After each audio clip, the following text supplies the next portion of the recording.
بسم اللہ الرحمن الرحیم۔ میرے بھائیوں، ایک بات سمجھ لیجئے، وہ یہ ہے کہ حج کی فرضیت کب آئی۔ اس سلسلے میں مختلف روایات ہیں۔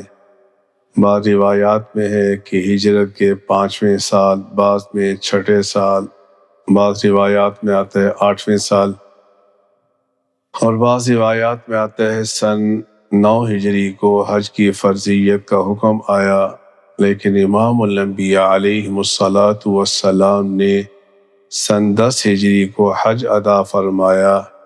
اس تاخیر کی وجہ یہ ہے تاکہ صحابہ کرام حج کے مسائل خوب سیکھ لیں، تاکہ حج کرنے میں آسانی ہو جاوے۔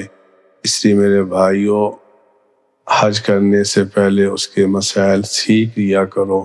اللہ مجھے بھی آپ کو بھی عمل کی توفیق عطا فرمائے۔